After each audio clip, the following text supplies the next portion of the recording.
it's Mary.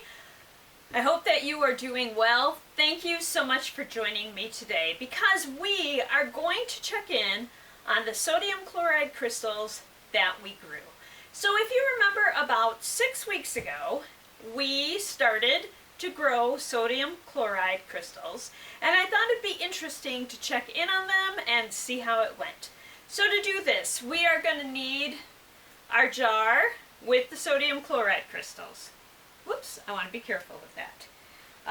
Some cheesecloth or gauze or paper so that we can drain any excess water.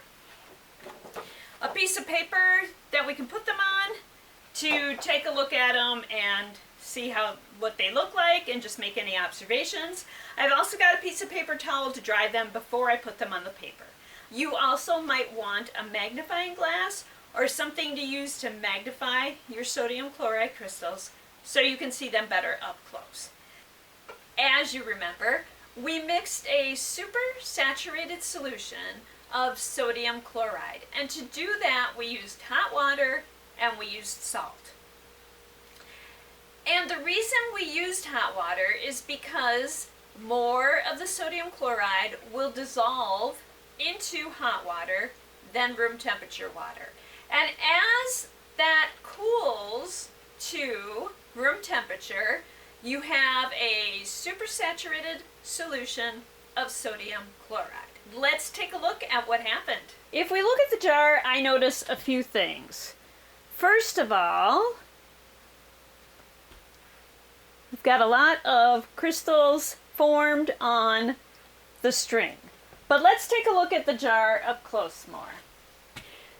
So I turned it around a little so that you can notice that a lot of the water, so our water levels started off more around there, a lot of it has evaporated, and looking down into the jar you can see that there are crystals formed on the bottom of the jar.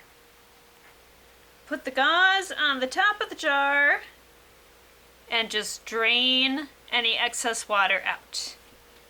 So I've emptied most of the crystals out of the jar. I'm going to transfer these over to the paper towel. We'll get those all laid out and take a look. While the sodium chloride moving up the string and forming crystals on the string, the water was evaporating out of the solution. And when the water evaporated out of the solution, it formed sodium chloride crystals, salt crystals, in the bottom of that jar. So we have a lot of crystals here. We can make some general observations about our crystals, but first, let's take a look back. And if you remember, I had previously grown crystals for about 3 weeks, and they were like that on the string. These that went 6 weeks are like that. So we got a lot more crystal formation in 6 weeks, as you would expect, than we did in the 3 weeks. Let's take a look at some of the crystals that formed. I've brought you in a little closer so you can see the crystal formation on the string. You can kind of tell that the string was braided because the crystals have formed kind of in a braided pattern.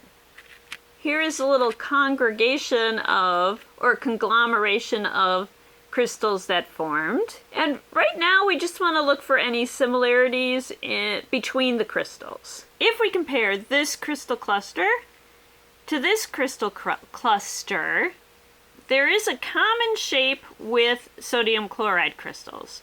And if you look there, and even at this small one here, you will kind of see that shape. So I've moved us over to a different grouping of clusters and crystals of the sodium chloride or salt. And if we look at this one,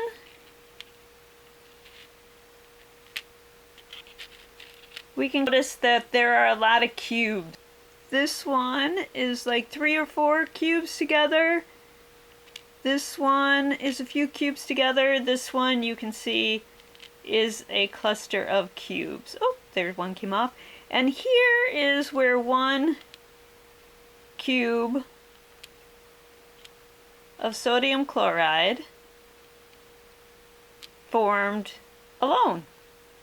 So at this point, you're probably about ready to guess that sodium chloride left in an environment where it has enough room to form into its ideal shape will form into a cube. And you would be correct. Sodium chloride does form into cubes. So I'm going to bring you in one more time for just an overview of our crystals here. And the original one we looked at. There's some more where there are individual crystals. We learned that left unobstructed, sodium chloride likes to form into a cubic shape. We also learned a lot about growing crystals and how crystals are formed. So I want to thank you for joining me today to take a look back at our crystal growing activity. And if you haven't tried it yet, I really do encourage you to try growing salt crystals. They're an easy crystal to grow and they don't take much time before you start seeing results. So thank you for joining me today. I'll be back next week with another look at science, technology, engineering, or math. And until then, I hope that you continue to use your creativity to improve the world. And thank you.